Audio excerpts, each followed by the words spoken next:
Music service here at Birchcliff Bluffs United Church. I'm happy this morning to welcome our old friend and Irish fiddler Daniel Givrin, who will be playing. Most of you here have heard him play here before, so it's always nice to have him get up early on Sunday and come across town to join us. Thank you.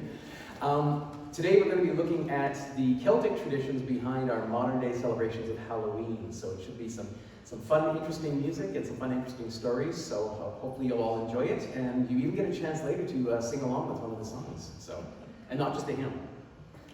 So give a round of applause for that. Okay. Please join together in our call to worship. When we pass through the rough waters, you are there with us. When we suffer and feel hopeless, you are there with us. When we are joyful and celebratory, you are there with us. Whether we feel triumphant or defeated, you are there with us always. Come, let us join our hearts and voices, together with all the saints throughout time, as we come together this day. We're going to open with a hymn called Let There Be Lights. The words will be up on the screen for those of you who don't have a hymnal, but if you happen to have them, it is the Voices United 679.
We now take a moment to acknowledge the sacred land beside the water on which we gather. It has been the site of human activity for many thousands of years. This land is the territory of the Huron-Wendat and the Petun First Nations, the Seneca, and the Mississaugas of the Credit and the Squamish. The lands where Birchcliff Bluffs United Church sit are part of the Williams Treaty. Today, the meeting place around Toronto is still home to many Indigenous people from across Turtle Island. We are grateful for the opportunity to live and work on this territory. And we seek to be mindful of the broken covenants and the need to strive to make things right with all our relations.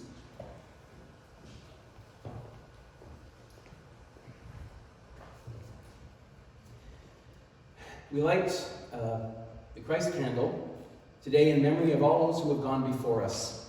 Family, friends, church members, beloved souls who have left us but remain in our hearts and memories.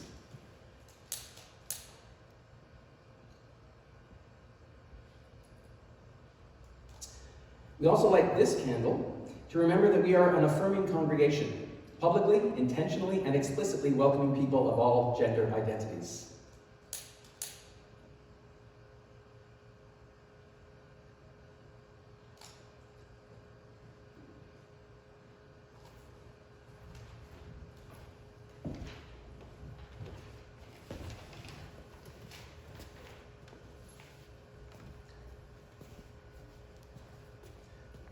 For those watching at home, there's many people in costumes today because of Halloween, but we didn't just bring a convict in to read.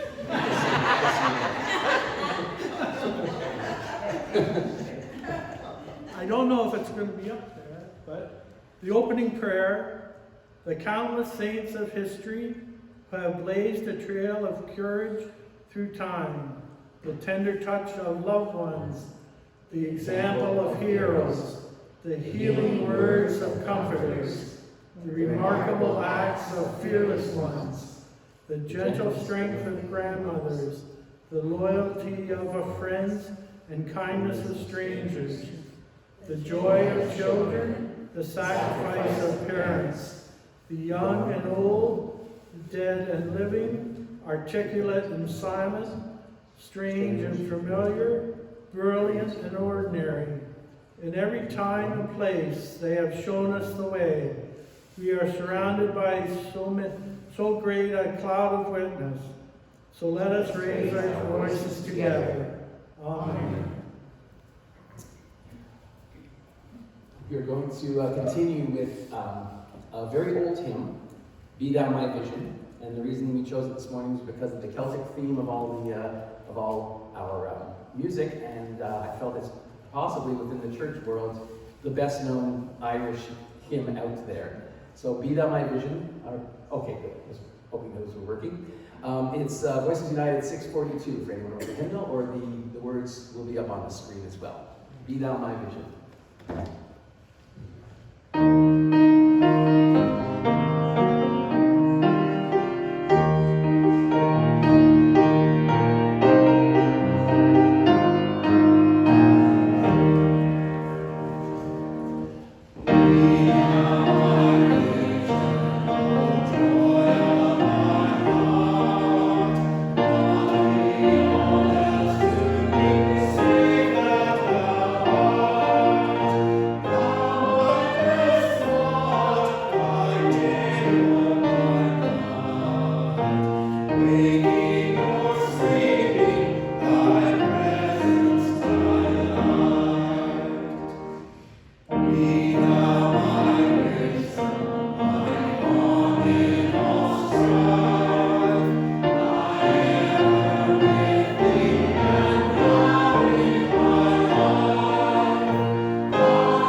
Thank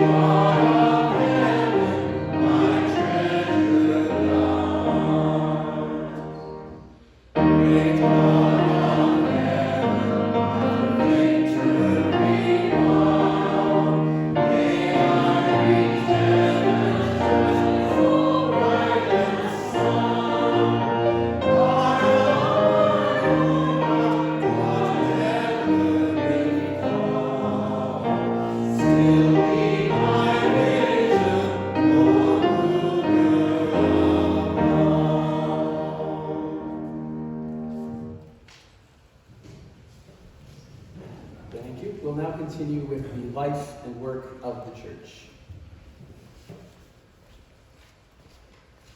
Good morning, everyone, and welcome, welcome, welcome. It's so good to see so many familiar faces out.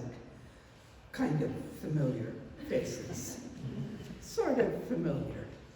I would like to offer my apologies for the PowerPoint this morning. Somebody asked me to add something in at the last minute, and while I was doing that, I managed to muck up the rest of it.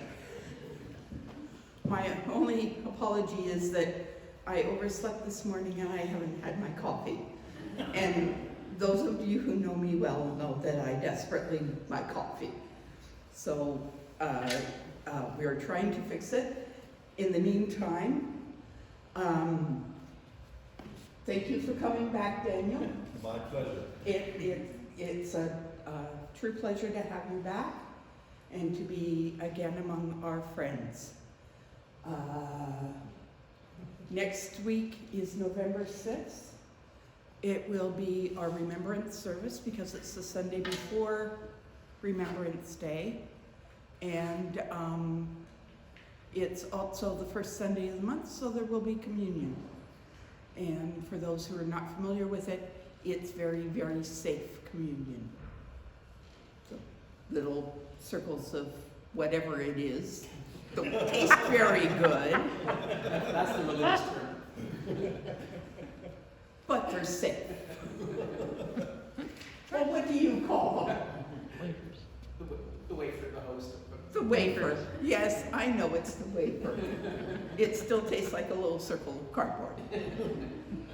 Anyway, welcome and enjoy the service.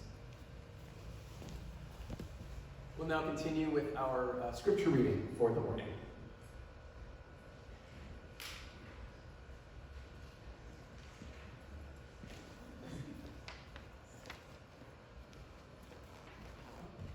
Oh, no, we're just doing it. Oh, wrong place.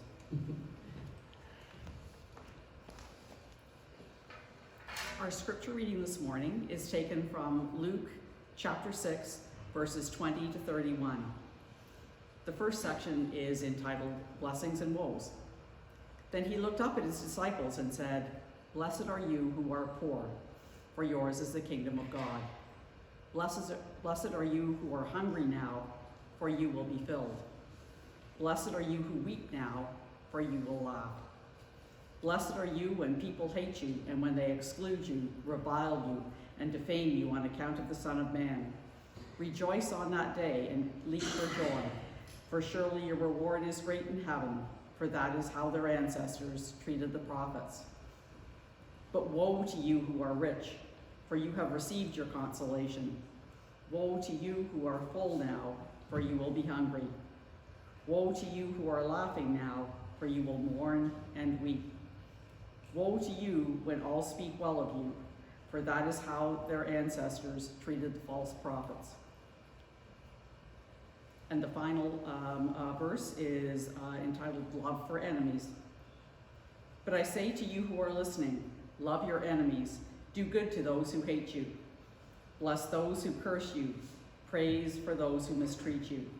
If anyone strikes you on the cheek, offer the other also.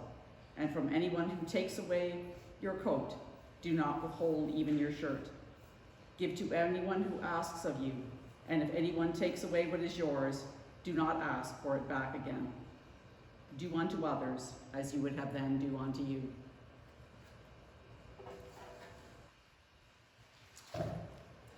This week's reading was chosen because historically, on this particular weekend, as we go into All Hallows Eve and All Hallows Day, the traditional reading in the church has always been what we call the Beatitudes, what you just heard, but the version from Luke, as opposed to when you normally hear them, it's usually from the book of Matthew. So, but historically within the Catholic Church, they always used that particular version of the Beatitudes this weekend, so I thought that would be a nice touch to include it. We're going to continue with a bit of Celtic music. I'm going to have Daniel come back up, and I'm going to ask Laura Lee to join us as well. And we're going to do a beautiful old Celtic tune called I Wish I Was on Carrick Fergus.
little different in church. But the thing about this time of year is the tradition is we have All Hallows Eve, which is tomorrow. And Hallow is the medieval term for Hallig, which is a medieval word for saint or holy. So the point of All Hallows Eve, what we now call Halloween, is that it leads to All Hallows Day or All Saints Day. And then the next day is All Souls Day, where we think of all the people who've gone before us. So it's a little 3-day event. And now the thing about the Celtic tradition, which we'll talk about later, is, as many of you know, the Irish have a very healthy, I think, relationship with the concept of death. And so frequently, if you've ever been to an Irish wake, you know, it seems more celebratory than remorseful, which is lovely. And so Daniel here is going to perform a special number for us that he and I've done a bunch of times over the years, which is basically talks about attending a particular wake.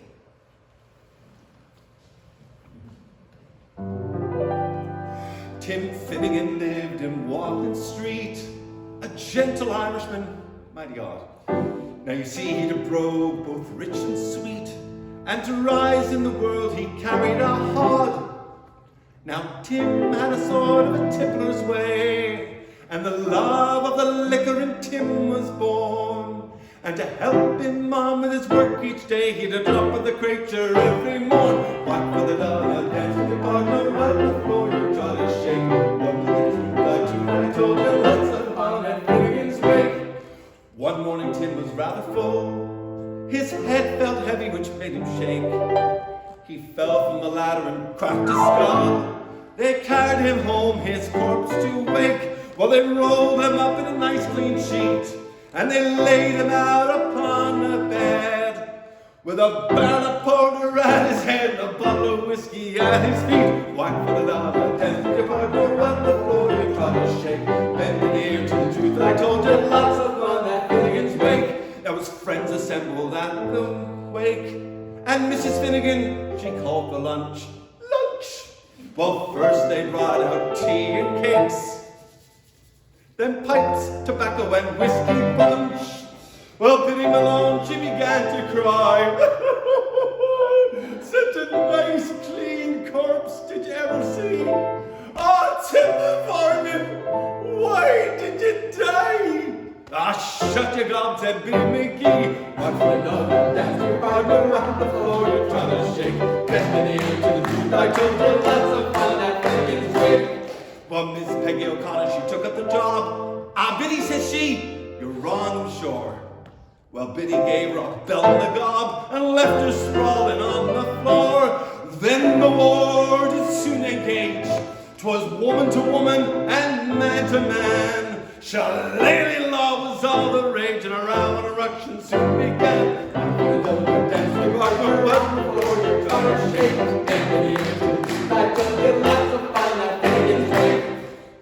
Then Mickey Malone, he lowered his head when a bottle of whiskey flew at him. He ducked, it landed on the bed. The whiskey scattered over Tim. Tim revives. See how he's rising? Tim Finnegan rising from the bed, saying, whirl your whiskey around like blazes, thunder and jazz, you think I'm dead. Whack the dollar, dance with your partner, whack the floor, you're trying to shake. And then you, I told you lots of fun at Finnegan's wake. Whack the dollar, dance with your partner, whack the floor, you're trying to shake. And then you, I told you lots of fun at Finnegan's wake.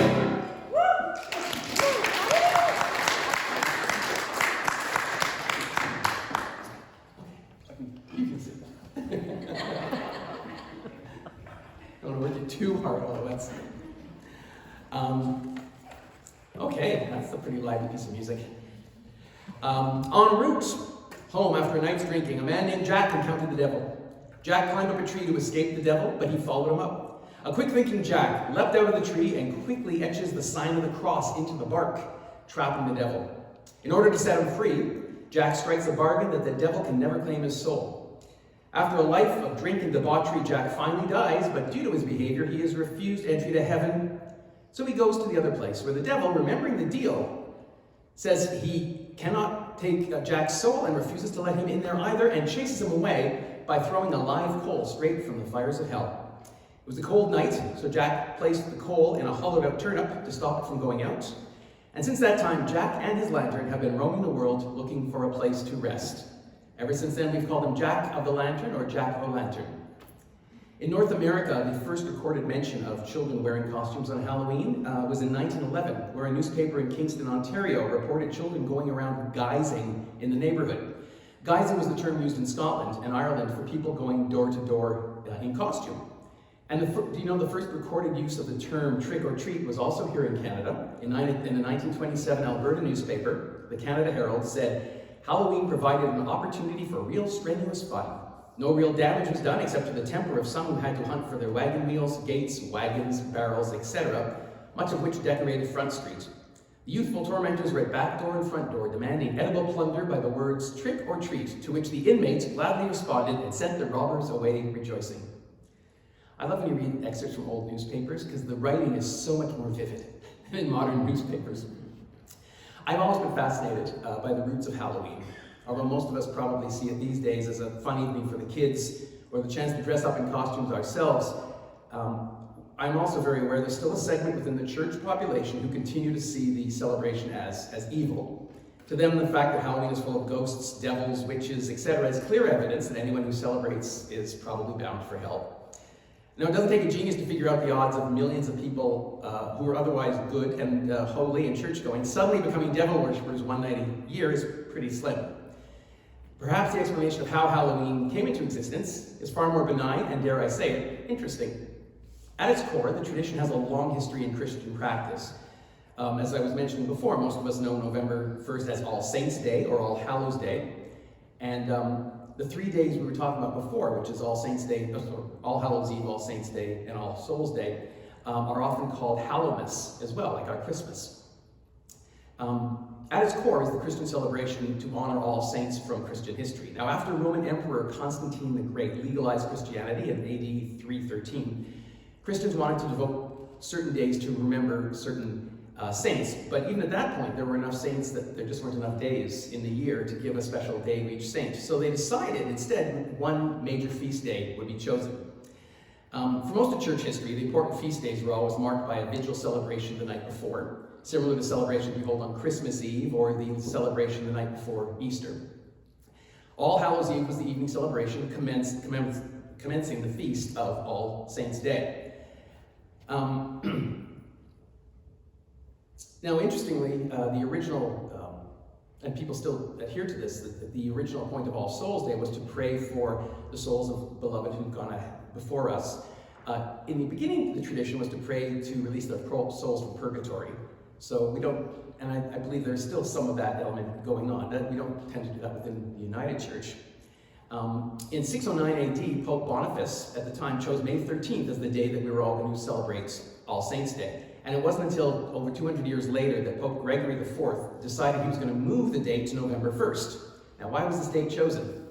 Some historians believe, and it seems pretty obvious, that it was because the ancient Celtic celebration of Samhain, the celebration of the New Year's of its era, and was celebrated from October 31st to November 1st, marking the end of the harvest season and the beginning of winter. Samhain was the Celtic lord of death, and his name literally meant summer's end. Now, because winter was such a brutal time and often brought death, the Druids would slaughter animals and offer them to these Celtic gods as a sacrifice. The animal bones were then used to start huge fires, known as bonfires.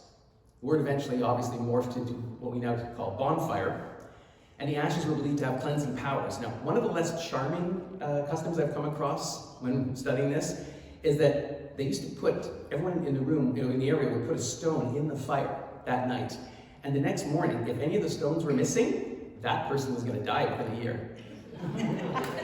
Now, I don't know if I would be even willing to put my stone in there. Or you can see if you really didn't like something, you sneak in later on and pull their stone out just to worry them. Besides the Celtic traditions already in place, the Roman conquest of Britain in AD 43 brought two other pagan feasts that joined the celebration. Feralia was held in late October to also honor the dead, and the autumn festival of Pomona honored the goddess of fruits and trees. And what the Romans used to do is they would bob for apples as part of this traditional festival. So again, we see how the bobbing for apples came to be associated with our Halloween. Now, the ancient Celts believed that at this time of year, the veil between the world of the living and the world of the dead was at its thinnest. and the portal between the two worlds could allow spirits to pass through. So people would go door to door in costumes, singing songs in exchange for food. They provided their own lighting by hauling out turnips, which is what they used over there. Turnips with little candles, not pumpkins. That idea came in North America. And they would put little candles inside, I guess very little candles, and carry around the turnips. Cats were also a big part of the celebration, and it was believed they were the reincarnation of people who had been bad in their previous life. So they came back as cats as punishment.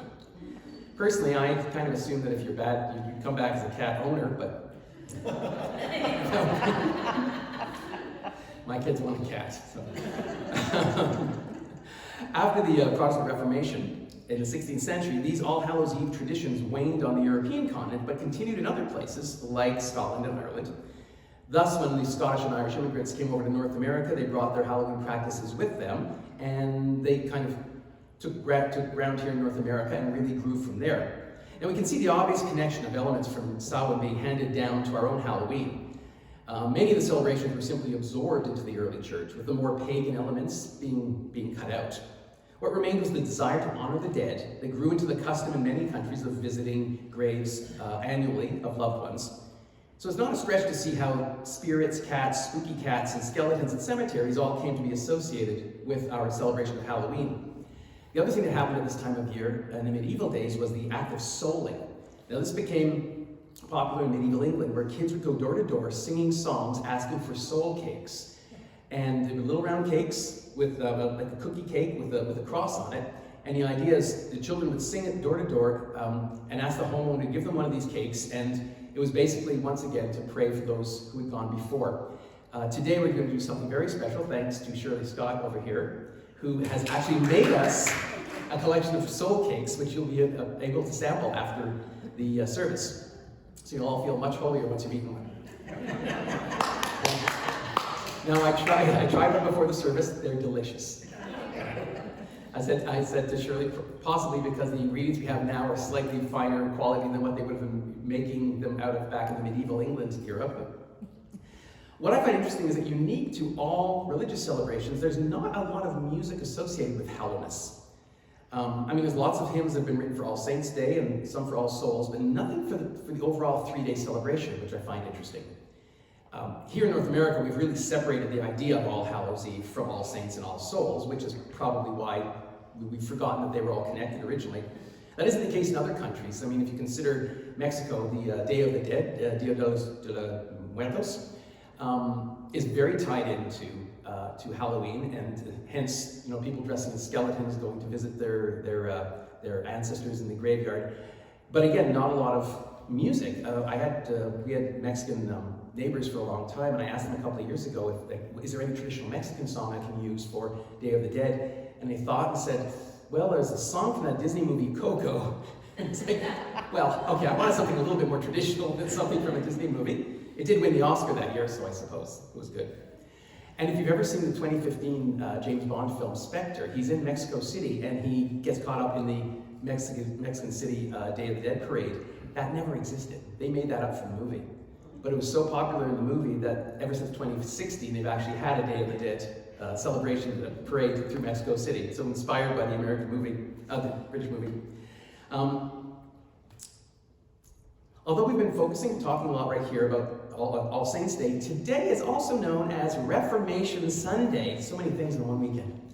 And remembers the day in 1517 when Martin Luther nailed his paper of 95 Theses to the door of All Saints Church in Wittenberg, Germany, triggering the beginning of the Protestant Reformation. It had basically advanced, he really was focusing on the fact that he thought they were abusing the practice of clergy selling something called indulgences, which were certificates believed to shorten the length of time the loved one spent in purgatory. So it was kind of a fundraising thing for the early church. And what day did he decide to nail this paper to the door of the church? October 31st, All Hallows Eve. Some people believe he deliberately chose that date and the church named All Saints to make his point, but that's never really been proven. After the Reformation, Protestant churches continued to celebrate the 3-day Hallowmas festival, but over the years, as they drew further away, as the Protestant churches drew further away from the Catholic Church, they decided that it felt a little too popish, a little too Catholic, particularly the idea of praying for souls in purgatory. So that, I think that partially explains how Halloween ended up getting separated from the other celebrations. Now, as I was saying before, the Irish have a wonderful connection to death and dying and ancestors that we're hopefully able to celebrate as part of the service today. The next number that we chose, we were talking about it, Dan and I, earlier this week, and I thought it'd be fun if we did this one as a sing-along to get you folks involved on the chorus. So you may recognize this song. I'm very sorry, I won't make it. Oh, okay. Then maybe I'll tell you what the words are. It's called Old Rosin the Bow, and the chorus goes, let me pull out my copy of it here. It's the same chorus each time. To welcome old Rosin the Bow, to welcome old Rosin the Bow, and I know that good quarters are waiting to welcome old Rosin the Bow. Let's try that all together. To welcome old Rosin the Bow, to welcome old Rosin the Bow, and I know that good quarters are waiting to welcome old Rosin the Bow. I'm sure you'll catch it after a couple of times. By the end of the song, you'll have it down pat. Pardon me? Oh, sure. And since I'm on mic, just come a bit closer to the mic here. So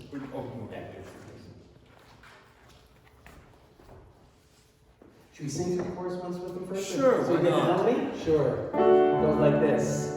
To welcome old Rosin the Bow, to welcome old Rosin the Bow, and I know that good quarters are waiting to welcome old Rosin the Bow.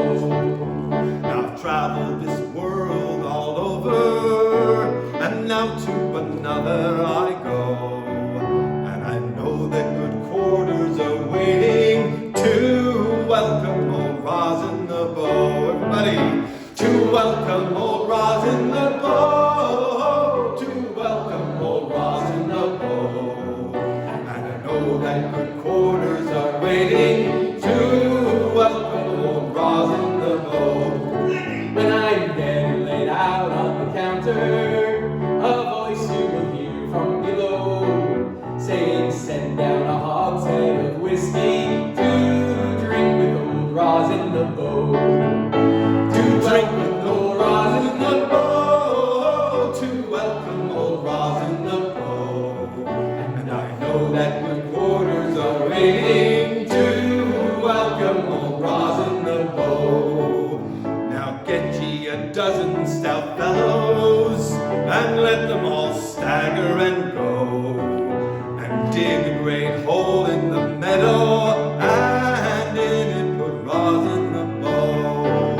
To welcome old Rosin the Bow, to welcome old Rosin the Bow.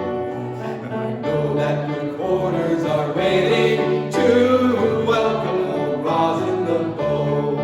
Now I see that old tyrant approaching, that cruel, remorseless old foe. And I lift up a glass in his honor, have a drink with old Rosin the Bow. To welcome old Rosin the Bow, to welcome old Rosin the Bow.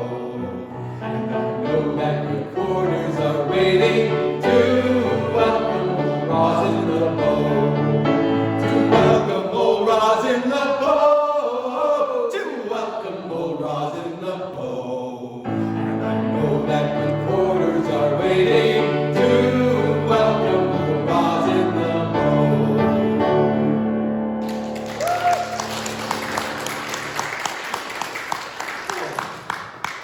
Now, as long as I got Daniel standing up there,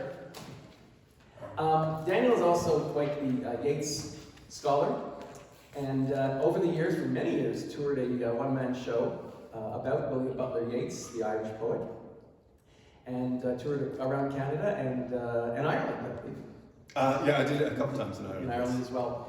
So as part of our Celtic service this morning, I asked him to, if you could choose one piece from Yeats' writing that would fit in the theme of that we are talking about this morning, and I believe you have chosen one.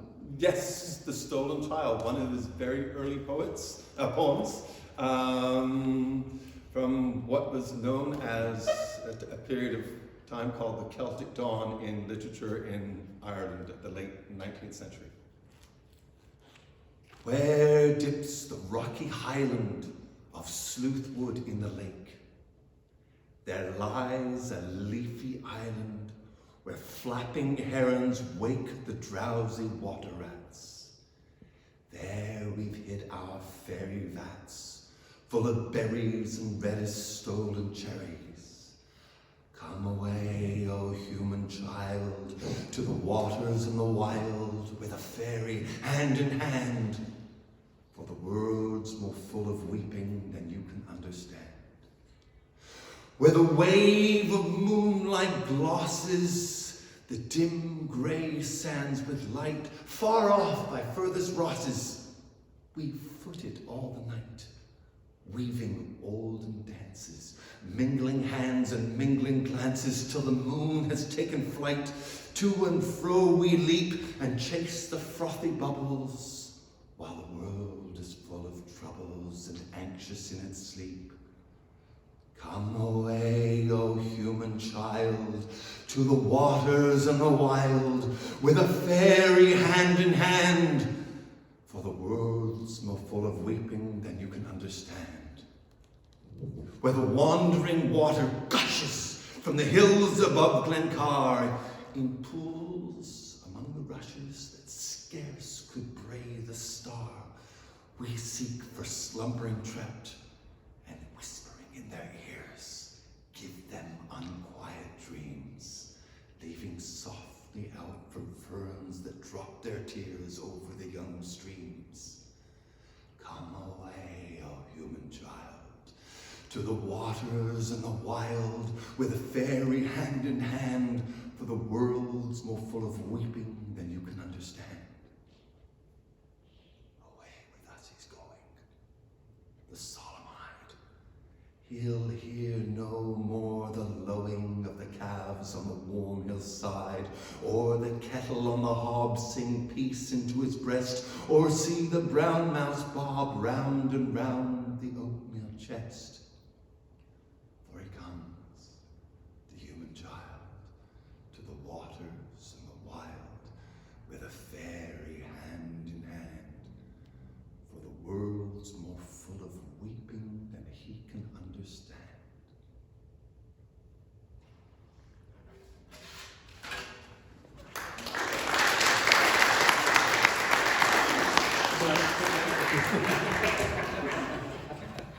You're just making me work so much over that.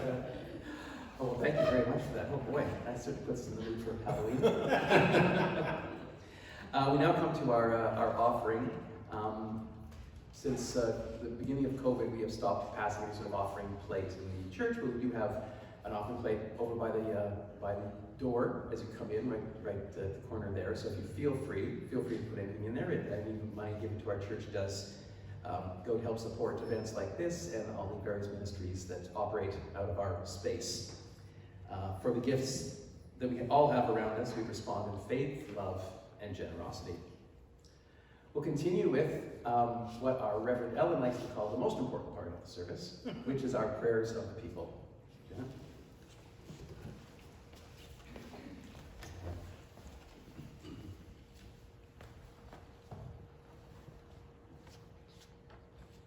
Let us pray.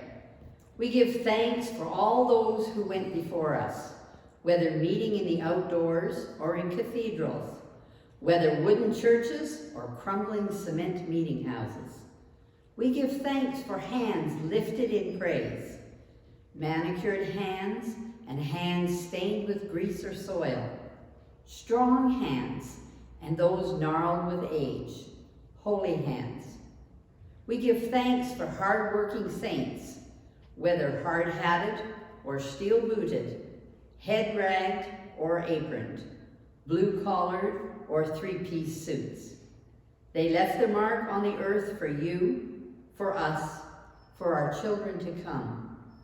We give thanks for the tremendous sacrifices made by those who have gone before us. Bless their memories. May we learn how to walk wisely from their examples of faith, dedication, worship, and love. We now take a moment to remember those we keep in our prayers.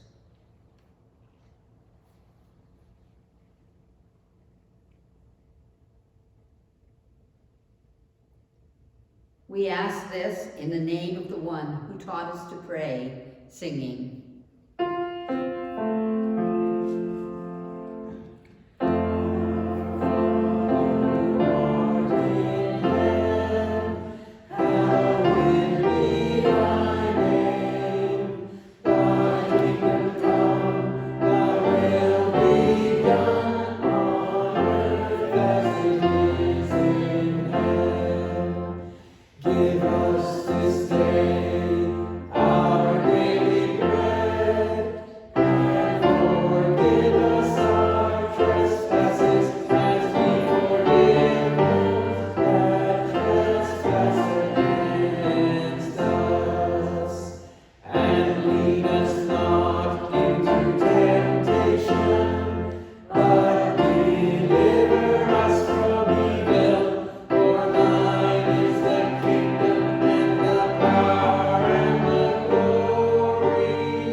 We're going to continue with one more hymn, our closing hymn of the service, called We Shall Go Out with Hope of Resurrection. And the reason I chose this was not only does it tie in thematically well with the idea of All Saints and All Souls Day, it's also set to the tune of Danny Boy. So you don't have to worry about knowing the tune, you'll know it. The words should be up on the screen, so please join together with We Shall Go Out with Hope of Resurrection, after which Daniel and I will play one last number to send you out dancing. And please join us out either here or out there afterwards, and please try one of the delicious soul cakes made by Shirley. They are good for the soul. There's also butter tarts. I'm going now.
close with the benediction, commissioning each one of us has special talents and gifts with which to serve others. Go forth, discern your gifts, share them with your neighbor, with your community, with your world, in love and peace. Amen.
Thank you all so much for coming.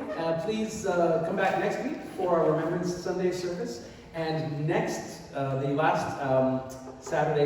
last Sunday of November is not only Music Sunday, it's also the first Sunday of Advent. So we're going to be bringing in a lot of really fun Christmas music. So please come back and join us for that Christmas sing-along, as well as communion that Sunday as well for the first Sunday of Advent. We'll see you all next time.